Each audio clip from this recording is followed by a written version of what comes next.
Okay, hi, thank you for stopping by. This is fourth episode of this YouTube series I'm doing where I just draw and I talk about stuff.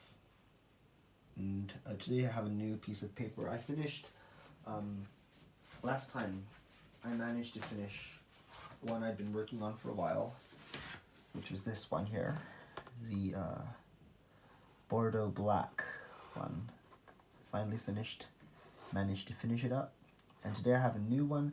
I'm only going to be doing this about 30 minutes, so I'm not going to get all the way through it, but hopefully, yeah.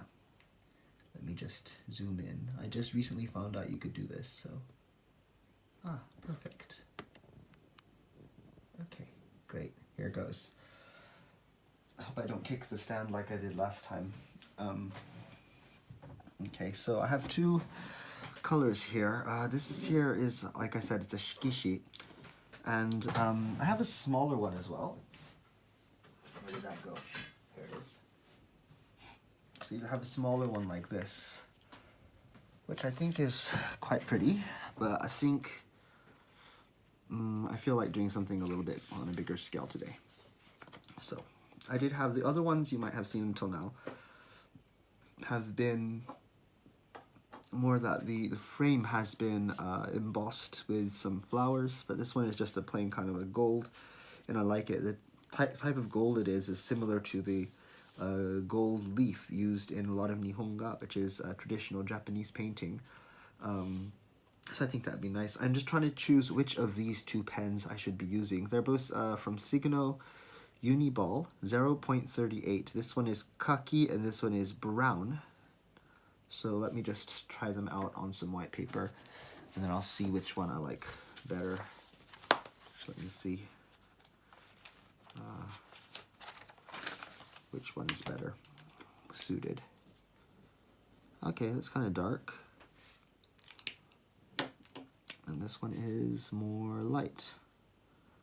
Oh, that's difficult because I'm gonna go with a darker color. Although this lighter one does actually. Okay, let's go with the light one. Don't know if I'll regret it, but let's do it. Right. So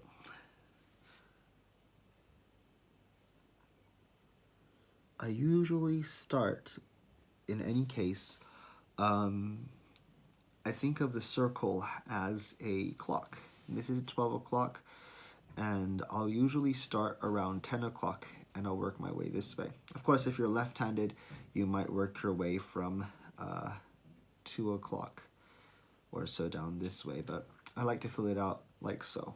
I don't know why. I think that when you're drawing, your hand is here, so that's where you start drawing the easiest. So that's where you want to get your most impact at that point there. So right now it's actually January. No, it's February. February, wow, it's already February in Japan, and plum blossoms are in season now, so I'll be doing some plum blossoms today. I remember I was never really strong in science in school, but one of the things I did really enjoy in school was biology, and I did enjoy a lot studying plant biology, and I remember really clearly one of the things we studied about plants is that most flowers have petals in multiples of 5, in which case they would typically belong to the rose family. Things like apples or strawberries or cherry blossoms, plum blossoms come in multiples of 5. And then you had the members of the lily family, or the bulbous plants. So basically, if any plant comes from a bulb, be it an onion, some garlic, chive, or anything like that, typically it's gonna have petals in multiples of 3. So that's what I learned. So most flowers will come in multiples of 5 or in multiples of 3. And then if you have something like dogwood, which I did previously in a different video, dogwood flowers, those are not even petals at all. Those are actually leafy part. And the kind of not very pretty centers that don't stand out that much of the dogwood flowers are the actual flower part. But anyway, just a bit of interesting information there. Now, if the pen starts to get a bit difficult to for it to come out smoothly, I do like that rough unevenness sometimes. It adds a bit more texture, but if it's getting frustrating, then just scribble a little bit on a paper of a different consistency. Basically, if you're drawing on a smooth paper, scribble on a coarser one. If you're drawing on a coarser paper, scribble on a smoother one. I've just found that scribbling on a paper of a different consistency will help for that, ink to flow better. I don't know why. Okay, so when I start out, sometimes I'll start with a flower, or sometimes I'll start with these curls and these circles.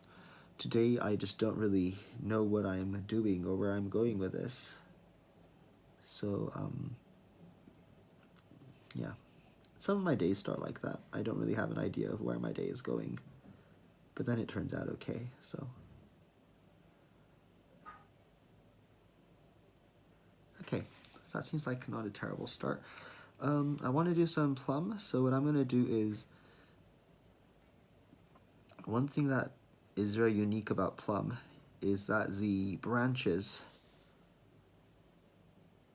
are really, they jut out of the branch. The main branch is usually a straight, very smooth looking branch, but then the bits of the plum just jut out of it really suddenly and sporadically.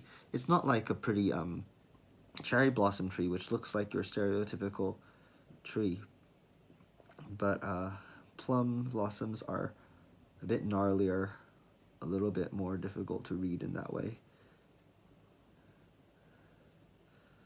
You have these thin parts, and then you have these gnarly thick parts. The main branch might be quite knobby, and then the little shoots that come off of it are going to be a bit different, so like so. There you go.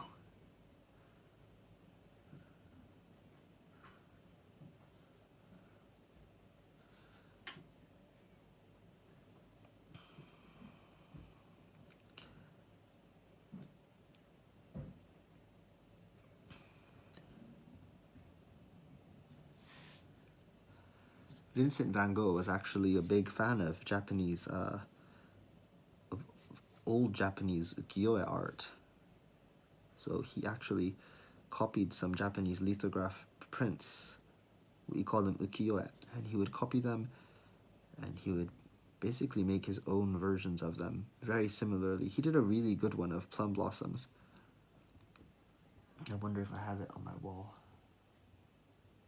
No, don't have that one. But yeah.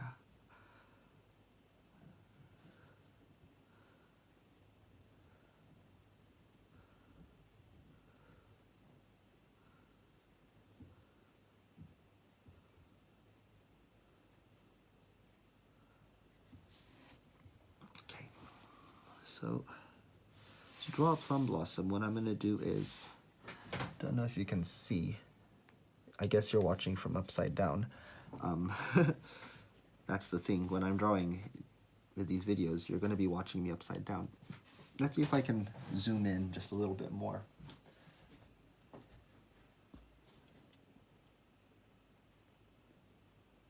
Oh, there you go. Okay. Very good. All right. So the difference between cherry blossoms and plum blossoms is, well, cherry blossoms will have a little bit of a notch inside of the petals, like the petals would typically be like this, like a fish, see? A plum blossom is typically quite round, and it will have the little lines, or little stamens, I'm not sure what you'll call them, but those little lines inside. And it's going to be in 5. So don't make them too round, otherwise you're not going to be able to fit 5 of them. What you want to do is you want to do a little bit skinnier than perfectly round, and then 1, 2, 3, 4, 5. It will come about like so.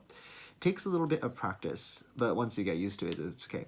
And sometimes the crowd's just a bit too much. So what a lot of traditional Japanese art does to take care of this problem is they'll do a circle like so, and then they'll do 2 behind, and then 2 like so. Yeah, like so. And don't, just because it's a 5-petaled, that doesn't mean that all 5 of the petals need to show. Also, sometimes there's going to be some buds still on the branch, and that's the beauty of an ume branch. Is not a fully blossomed ume branch. That's beautiful in its own way, but at this time of year, we still got a bit more of this cold to endure, so we don't want all the blossoms to be open. We want a few of the buds still tightly holding on to, you know, the winter time. It's not going to be spring just yet, so have a few buds, because that's when the plum tree is at its most beautiful. You also want to add a few bumps to the tree. So I'm going to add these little knobs here and there, just to give a bit of texture. Okay? Alright. Now as I've done, oops, I've done it. I've gone and done it. I've kicked the stand again. I do want to make this stand out, so I'm just going to outline a bit. And rather than using my usual straight, confident lines, it is a little bit of a difficult area here. So I'm going to use this kind of sketching motion where I'm pulling the lines along in little brush-like strokes. And then I'm just going to, instead of coloring it in, which is a bit too much contrast, I'm just going to use those same pulled thin hair-like lines to give some background there. Okay? That should give a little bit of definition to what I'm doing.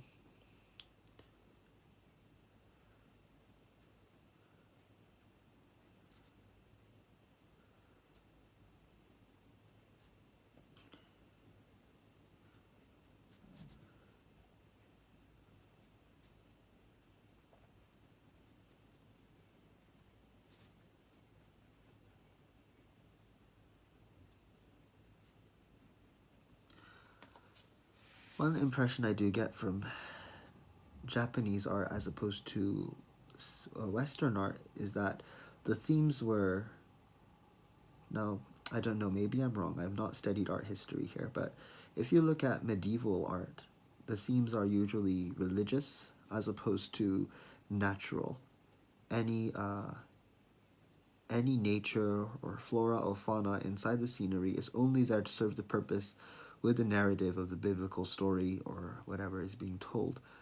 Whereas in Asian art, or from what I know, Japanese art, there's a lot of just depictions of nature which are drawn not for any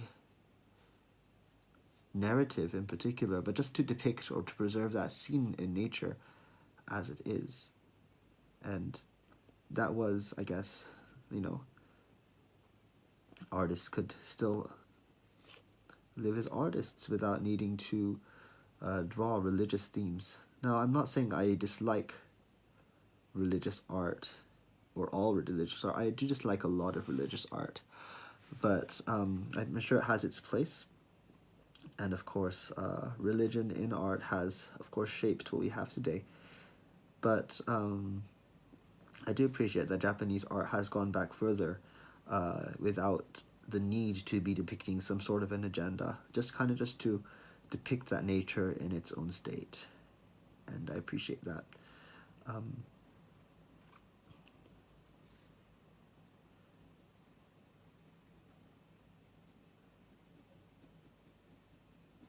I would love to learn to do suibokuga, which is a traditional ink painting. Ink painting is quite beautiful from almost any country in Asia. They have very similar techniques as far as that goes. There are some really beautiful Chinese and Korean prints as far as that goes. There. And it's just one stroke. You can do an ume in just one stroke like that. Now what I'm going to do is I'm going to have a few of these petals blowing in the wind. And later on they're going to just they're going to fade into the picture. Maybe people won't realize that they're petals from the tree, but you'll know, and that's what matters. Let's just outline them a bit. So basically by outlining them, you're kind of creating a wall. Anything that comes from around can hit that wall, but not go any further than the wall. Inside the wall, that petal is protected. And it's gonna kind of give it a little bit of a, it's gonna lift it out of the picture a little bit more. Okay? So other people might not know that these are the petals, but you'll know. There you go. Okay, that's one plum tree. Let's see, what do I want from here onward? Haven't really thought that far. Let's just keep going. I think I mentioned in another video that one of the things Oscar Wilde said about art, and he didn't intend for it to be so beautiful, I don't know. Not that I should pretend to try to know what he meant to be, but reading a lot of the things he wrote, one gets the impression that he was never trying to be profound as much as he was trying to be ironic, which is the impression I get anyhow. But what he said was, all art is quite useless. I think it was in the introduction to The Picture of Dorian Gray. Don't remember, but I think it was something like that. And he says, all art is quite useless, and I like that. I think nowadays we feel that we need to be productive with every move. We feel restless if we're not creating something or making money or learning something to add to our personal value as human beings. But, you know, that's the thing about art. All art is quite useless, isn't it? I'm sure marketers who make use of images for selling their products might think otherwise. But that's just more the semantics of it, isn't it? I do like the idea that we can just do something for the sheer enjoyment of doing it. And we've been drawing since before we were writing as people. As soon as we got something that could make a mark on another object, we started imitating life with marks, cave drawings, graffiti.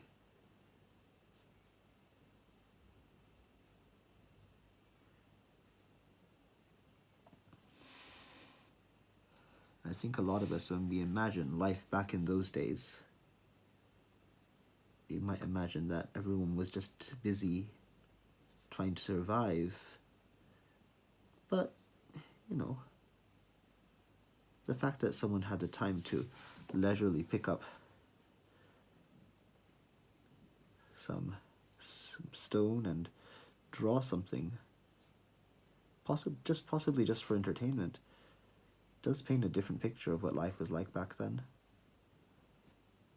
Makes us think that maybe they weren't,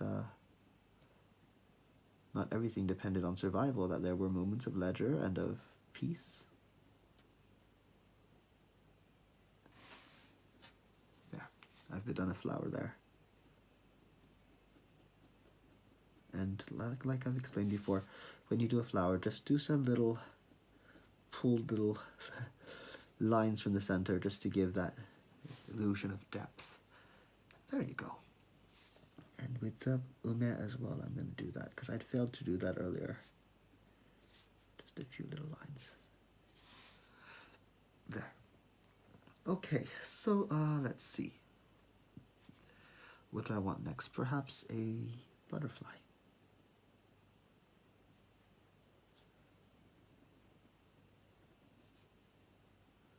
I don't often do butterflies in my pictures. That's the thing.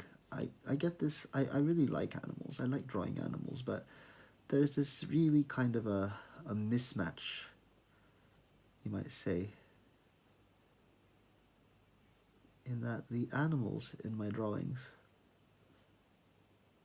are nowhere near, or rather, okay, they're inconsistent in style with the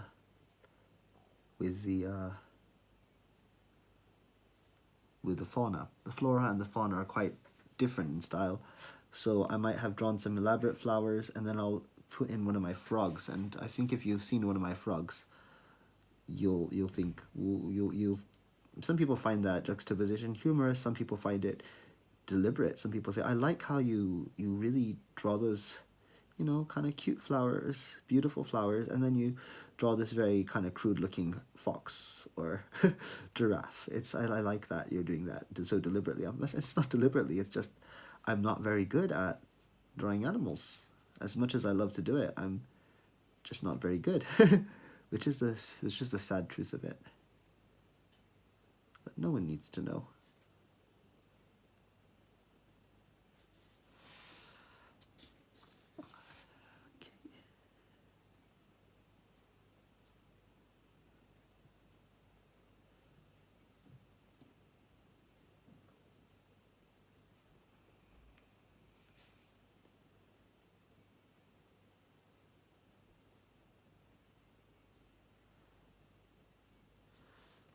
Now, I don't know what a butterfly is doing in this picture because it's supposed to be a winter picture, aren't?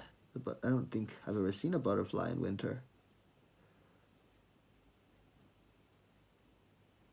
Are they more of a spring thing? Oh well. It's too late now. In this case, I feel like I should have done the outlining of the butterfly a little bit thicker, just that it pops out a little bit more, especially that the lines outside of the butterfly do seem quite similar to the lines inside of the butterfly. It doesn't really stand out as much. In this case, I might go over the lines, make the lines a little thicker, just to help that butterfly pop out just a little bit more. Give it a little bit more depth. There you go. There. Okay. Now what next? Perhaps some different flowers. And it gets quite tiring if you're thinking all the time about new flowers to do. I'll just repeat previous flowers I've done. And it gets more challenging when you're not using color. You rely just on lines, so you need to use different shapes to give an illusion of depth. You need to change the lines a little. You need to make some of the petals a little more blunted, a little bit softer, use rounded lines instead of sharp ones. But it all counts because, yeah. There you go.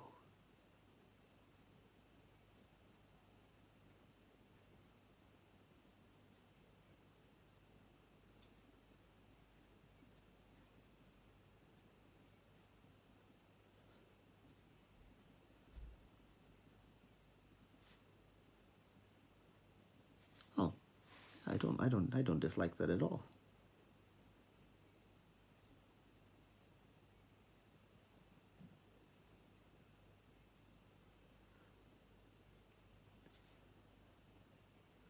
So speaking of art, I had the pleasure yesterday of going with a friend to a contemporary dance show. And one of our good friends is a dancer, and she's frequently in Israel taking classes or training there. She is just so beautiful and so such a genuine person. If you met her, everyone I know who meets her just knows something's different and special about her. She's quite intense in personality, and I think I am too. And I think that she doesn't waste time with so much small talk. She gets down to things. How are you? How have you been doing? But she doesn't ask it in the way that people ask it, and they're not really gonna listen to your answer or follow it up. Like when a lot of people ask me this question, hi, how are you? How are you doing? I'm not gonna really tell them what's going on because that would make it difficult for them. They would have to have a conversation, an actual conversation with me. I can't say, oh, I'm really glad because this happened, and then I want to talk about it. If they take it further, So typically, especially here in Japan, if we're asked how we are, if it's someone who's not that close to us, it's actually polite not to go into all the details about how you are. So just, yeah, I'm fine, thank you. It's a greeting. But with her, it's never a greeting. It's always really something quite. And she's worried about me. She's known me in my very, very dark times. So she's still concerned about me, and she'll check in. But yeah, she's a beautiful person inside and out, and she's a dancer. So all that to say, a friend of mine and I, we went to see her dance, and it was a very contemporary dance setting. Oddly moving. There were 5 sets of dance, and my friend, she was in the second show, and it's kind of interpretive dance. So it's her the one she did was very dynamic, lots of rapid movement and group work, and twirling through the air. But then, as with each dance segment, the show got more and more bizarre, and it wasn't just about This is the thing about art. Art, not all art is pretty art. A lot of art is also to evoke other emotions. Finding something cute and adorable isn't the only emotion out there, or the only feeling out there. There's also pain, horror, angst, ennui, and these are all of the emotions we saw depicted that night on stage. People the last act was bizarre. People in tuxedos dragged each other by the hair across the floor, while some woman just started talking about life. It was this voiceover by this woman who sounded very much like Madonna, saying things like, "I decided to leave it all behind. I decided to start my own studio.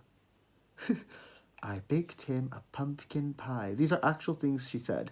It was really disjointed, really non-linear. It didn't make a lot of sense, and my friend and I, who were watching the show, we just kind of completely in the dark, but we could hear each other kind of trying to, not laugh too much out loud. And at one point, as the dancers they got the most skilled dancers for the last part, because they were very acrobatic, picking each other up and dragging them around and twirling around each other, throwing each other and stuff like that. And then they had this part where I'm going to call her Madonna, the voiceover woman, says, "I realized my children had ruined my life." No, was it? "I realized my children had ruined my dreams," and we couldn't help it. I think the people around us heard us laugh. It was, it's not such a big hall. I don't think it could have hold more than 300 people, maybe 200 or so. Anyway, it was something. And I thought, wow, I guess this is, the higher up the art gets, the uglier it is. But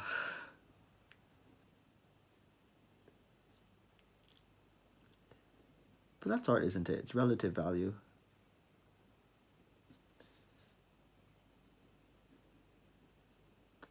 I'm not wanting to say so much this is good art or this is bad art. It's a difficult question for me to answer. Is this art that makes me feel something that I find value in?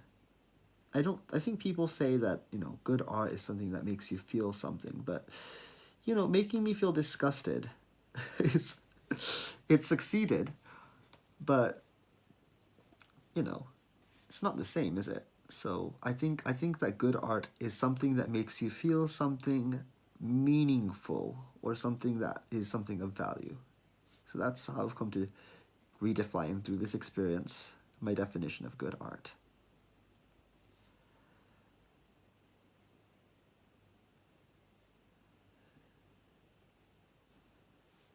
And then what separates that from great art? I think that's a bit too much thinking for one night.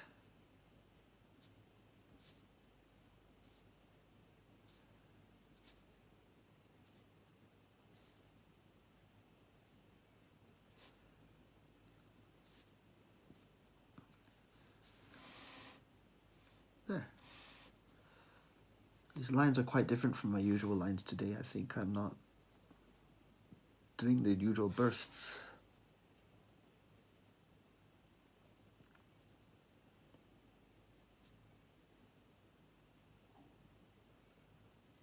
There you go.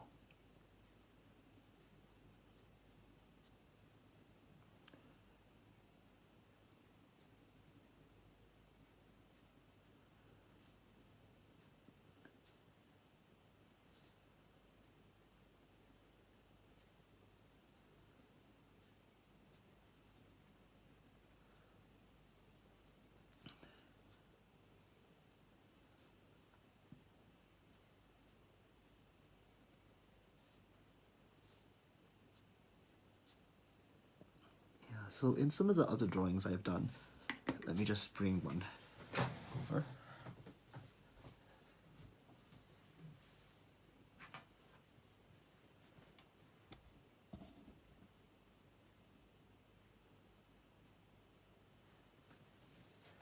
You'll see that the parts that are colored out are really, really darkly filled in.